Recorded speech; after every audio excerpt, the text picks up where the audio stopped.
सुप्रभात बच्चों। अभी हमने पाठ्य पुस्तक रिमझिम से कौन नामक पाठ पढ़ा।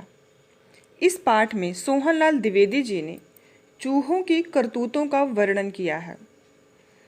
तो आज हम इन्हीं चूहों के बारे में कुछ विस्तार से जानते हैं। हम कहानी के माध्यम से आपको चूहों के बारे में बताएंगे। बच्चों, क्या आप जानते हैं कि चूहों की कितनी प्रजातियां हैं?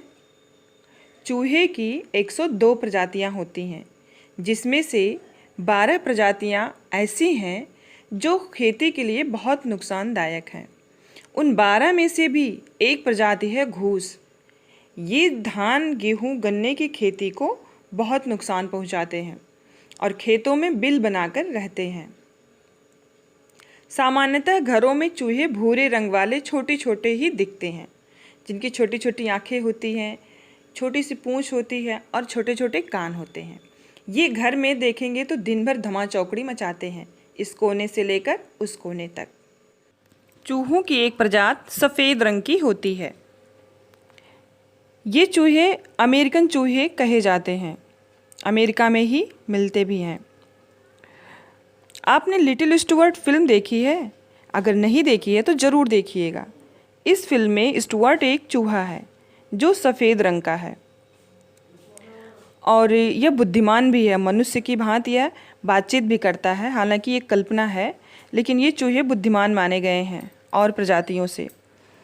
इनकी उम्र 1 से 12 महीने होती है और ये मकई, सोयाबीन का गूंदा, सूरजमुखी के बीज और संगमरमर की धूल खाते हैं। चूहों की एक प्रजाति काले रंग की होती है, जिसे ब्लैक रैट भी कहते हैं। इन्हें जहाज चूहा, छत के चूहे या घर के चूहे के रूप में भी जाना जाता है। अब आइए चूहों के कुछ कारनामों को सुनते हैं। चूहे जमीन के अंदर बिल बनाकर रहते हैं। यह घर में रखी प्रत्येक चीज़ों को दांत से काट डालते हैं और इस तरह से घर का सामान बहुत नुकसान करते हैं। इनकी चाल बहुत तेज होती है। इन्हें सामान्य ढंग से पकड़ा नहीं जा सकता, लेकिन ये भी किसी से डरते हैं। कोई है जो इन पर नियंत्रण रख सकता है। कौन है वो जो इन नटखट चूहों को सबक सिखा सकता है? मुझे पता है कि आपने अब तक सोच लिया होगा कि वो कौन है।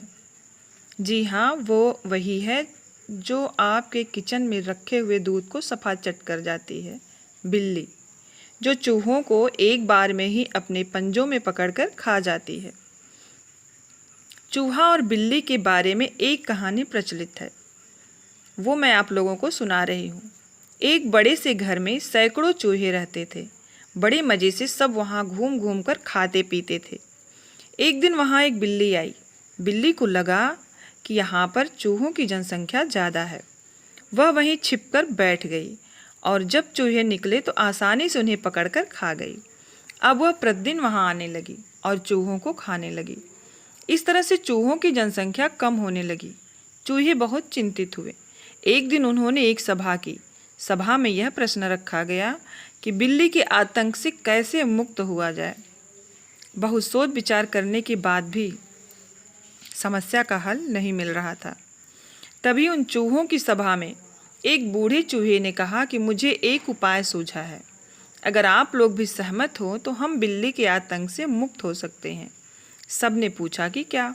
बूढ़े चूहे ने कहा कि क्यों न बिल्ली के गले में घंटी बांध दी जाए। इस तरह बिल्ली जब आएगी तो घंटी की आवाज़ से हम सब सतर्क हो जाएंगे। उपाय सबको पसंद आया। घंटी और डोरी भी आ गई। लेकिन जब बांधने की बारी आई तो एक नई समस्या सामने आ गई कि बिल्ली के गले में घंटी कौन बांधेगा। जो भी बांधने जाएगा बिल्ली पकड़ लेगी और मारकर खा जाएगी। बिल्ली को घंटी बांधने के लिए कोई तैयार ना हुआ और तभी बिल्ली के आने की आहट हुई। सारे चूहे वापस अपने अपने बिल में घुस गए।